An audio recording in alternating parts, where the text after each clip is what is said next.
Assalamualaikum warahmatullahi wabarakatuh. Halo sahabat SBI semuanya, saya Anggi Mirolisa. Selamat datang di podcast SBI, tempat anak muda berkumpul, bersuara, berargumentasi, dan menyampaikan gagasan-gagasan solutif. Pada episode kali ini, pembahasan kita sangat menarik nih. Karena seperti yang kita ketahui sendiri bahwa bentar lagi kan pesta rakyat digelar. Nah, ini jadi ajang bagus untuk kita nentuin siapa nanti yang bakal pimpin Indonesia 5 tahun ke depan. Siapa wakil-wakil yang akan kita utus untuk memperjuangkan hak kita di parlemen. Semuanya akan kita pilih pada pemilu 2024 nanti. Semua itu menjadi PR kita bersama nih, untuk menjaga dan mengawal proses demokrasi berjalan dengan baik. Maka kita mesti tahu dan paham betul terkait dengan apa sih sebenarnya demokrasi itu, apa sih pemilu itu. Kita akan membahasnya pada podcast kali ini dengan tema memahami konsep pemilu dalam negara demokrasi.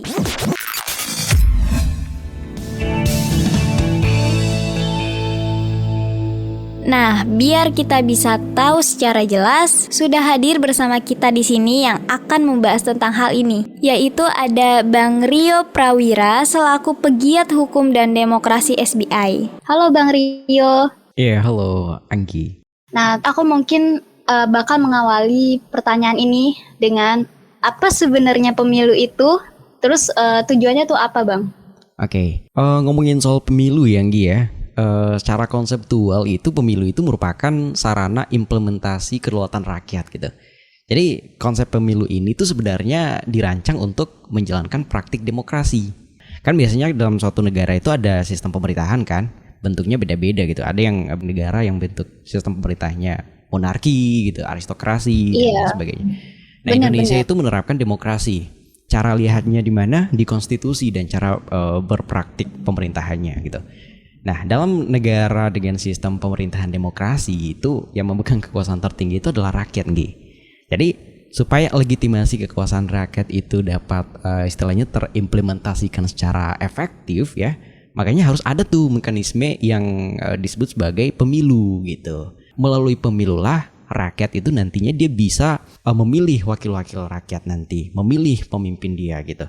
Karena melalui pemilu, rakyat itu dia menyerahkan sebagian kekuasaan atau hak rakyat kepada para wakil-wakil rakyat di parlemen ataupun di pemerintahan gitu. Nah, jadi dari sini kita udah bisa tahu tuh tujuan utamanya adalah melaksanakan kedaulatan rakyat.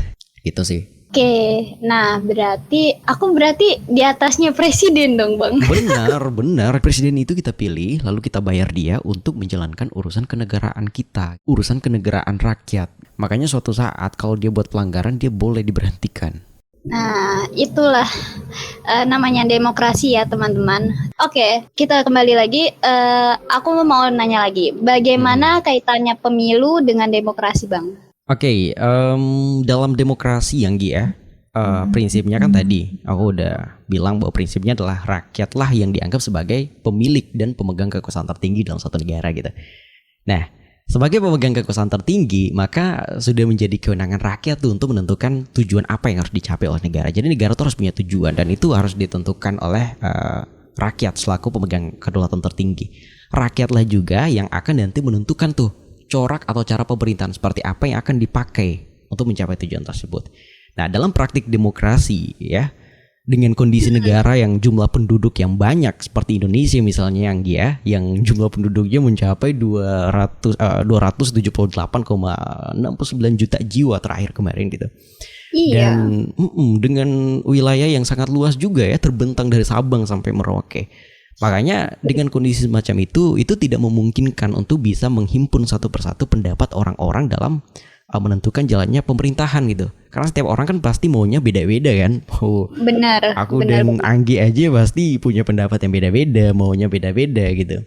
Nah, apalagi perkembangan masyarakat sekarang tuh kompleks dan dinamis. Makanya dari keadaan itu praktik demokrasi Indonesia ya dalam kaitannya dengan proses penyelenggaraan negara itu lebih cenderung menggunakan yang disebut sebagai representatif demokrasi atau demokrasi perwakilan. Jadi demokrasi perwakilan ini rakyat mempercayakan sebagian haknya untuk diurusi oleh para wakil rakyat yang disebut Dewan Perwakilan Rakyat itu, Nggih. Dalam praktik demokrasi tidak langsung semacam ini, para wakil rakyat itu diutus oleh rakyat. Rakyat pilih dia gitu untuk bertindak atas nama rakyat dan memperjuangkan kepentingan rakyat.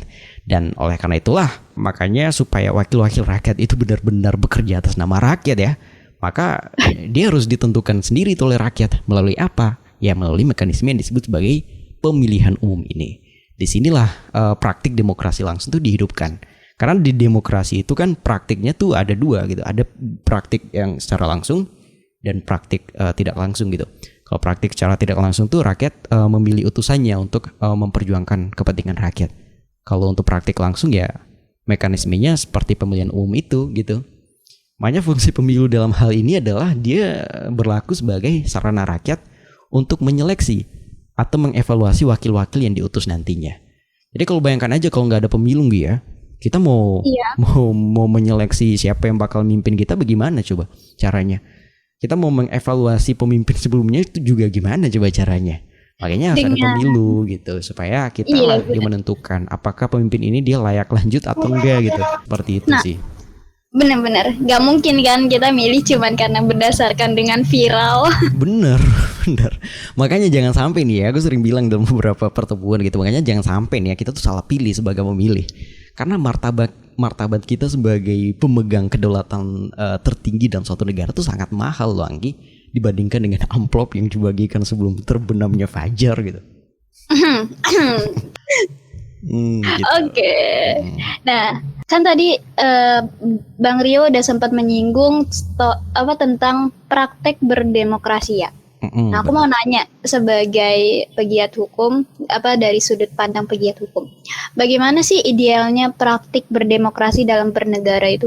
Oke, demokrasi itu saat ini dia dianggap sebagai salah satu sistem politik yang dirasa paling baik, Nggih. Jadi bisa dikatakan sistem politik yang bagus itu adalah sistem politik yang demokratis. Nah, dalam praktik demokrasi ada nilai-nilai itu yang nggak boleh dikesampingkan. Ini adalah sebagai upaya untuk mewujudkan praktik demokrasi yang ideal ya, Anggi ya. Jadi ada nilai-nilai yang tidak boleh dikesampingkan, terutama berkaitan dengan kebebasan warga negara untuk bersuara, mengkritisi, kemudian menyampaikan gagasan-gagasan. Karena itu adalah hakikat demokrasi seperti itu. Itu adalah salah satu nilai yang memang harus dijunjung tinggi dalam demokrasi. Ketika terjadi perselisihan misalnya, itu harus diselesaikan secara damai dan melembaga. Itu juga salah satu nilai yang mesti diperhatikan. Kemudian ada juga yang disebut sebagai minimum of coercion. Apa tuh? Prinsipnya adalah membatasi pemakaian kekerasan sampai pada batas yang paling minimum. Artinya dalam negara demokrasi harusnya nih ya. Iya. Tidak ada warga negara yang dikriminalisasi gara-gara mengkritik kekuasaan. Harusnya kayak gitu. Karena kalau ada, iya benar. Karena kalau ada itu bakalan jadi aneh. Demokrasinya cacat ya. Cacat bener, rancu. Karena kekuasaan itu sebenarnya harus dikritik. Kalau nggak dikritik itu akan terjadi kesewenang-wenangan gitu. Kan ada adegium hukum yang bunyinya kayak gini. Power tends to corrupt, but absolute power corrupt absolutely. Kekuasaan itu cenderung bersalah guna atau cenderung disalahgunakan. Dan kekuasaan yang absolut pasti akan disalahgunakan. Makanya untuk mengatasi atau mencegah kekuasaan itu dia absolut ya, dia sewenang-wenang, makanya upaya untuk membatasinya adalah dengan cara mengkritik gitu. Ya walaupun kehendak rakyat itu kan telah diwakili melalui praktik demokrasi secara tidak langsung di parlemen oleh anggota wakil-wakil rakyat gitu. Tapi kan terkadang itu nggak selalu membawa kepuasan bagi rakyat ya. Malah justru mengecewakan gitu.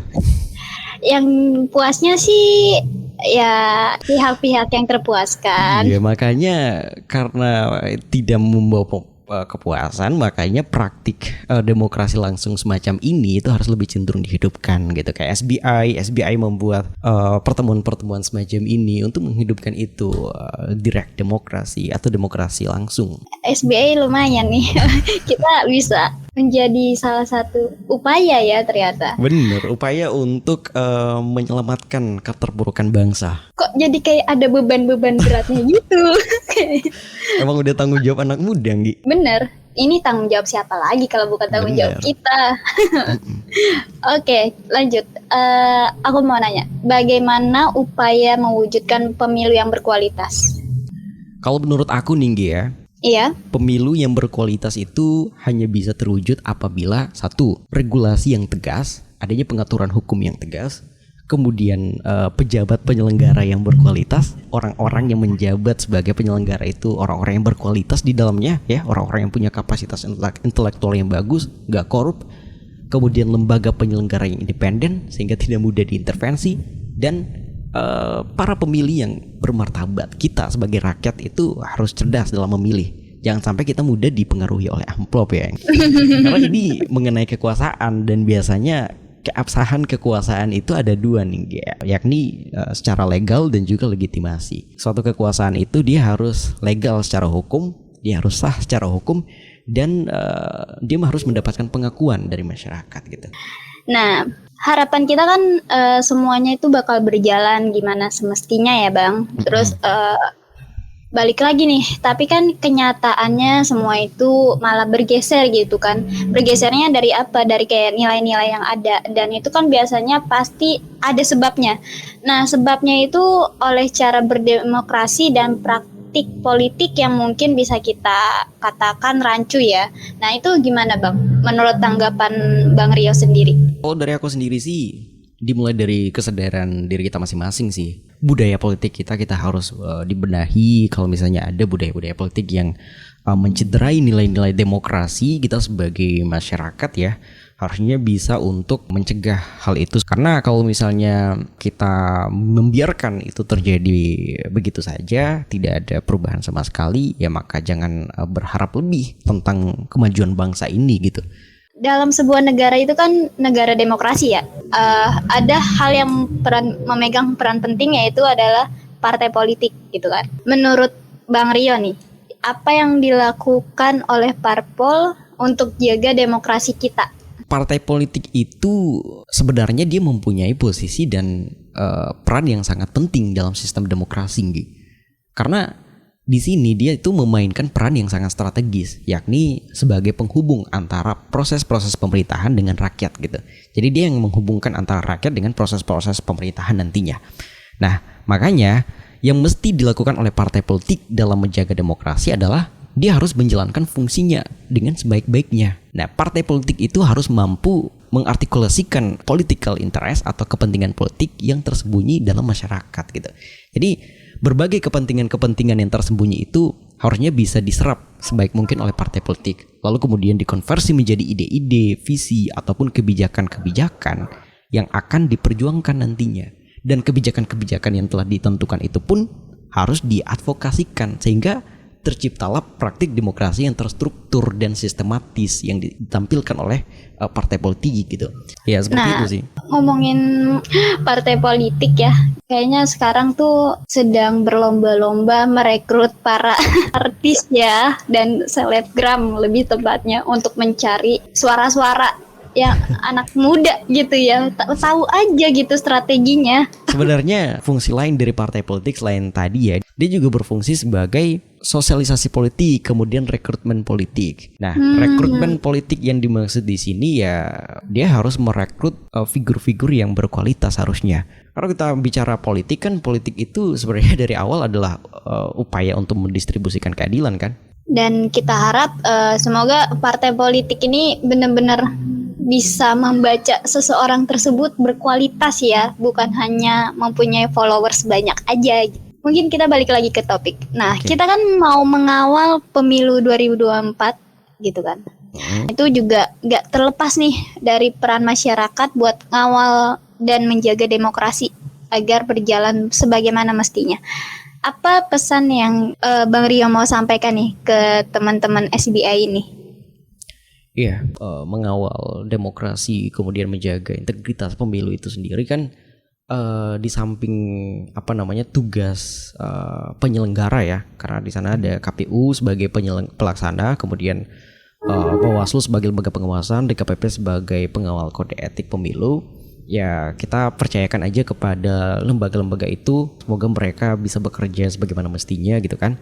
Nah, di samping itu juga butuh peran serta dari kita nih sebagai masyarakat, karena ini kan sebenarnya pesta kita ya, pesta demokrasi itu adalah pesta rakyat gitu.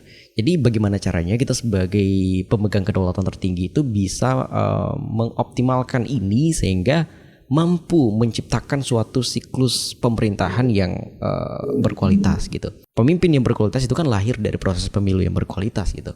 Makanya ini adalah tugas kita sebenarnya untuk mengawal semua itu gitu. Kalau misalnya kita pengen yang mimpin kita 5 tahun ke depannya nanti bagus ya, berkualitas ya, kita harus mampu menjaga proses ini supaya dilaksanakan secara berkualitas pula. Oke, jadi kesimpulannya gini, kita sebagai rakyat kita harus aware gitu bagaimana kita memilih pemimpin, bagaimana kita mengawasi segala prosesnya gitu. Jangan sampai kita hanya terlena nih sama sosial media saja gitu kan. Sosial media. Dan yang paling terpenting adalah kita harus tidak mudah terpengaruh sama godaan dan juga rintangan apapun itu gitu.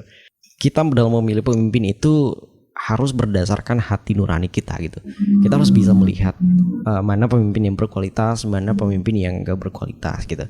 Jadi kalau misalnya ada yang mempengaruhi Anda ya dengan amplop atau dengan iming-iming ini atau itu dengan cara yang salah, berarti Anda udah bisa tahu gitu. Kita harus jaga martabat kita lah sebagai rakyat gitu. Masa ya 5 tahun kita direndahin ya martabat kita dengan amplop, itu sebenarnya penghinaan sebenarnya. Iya.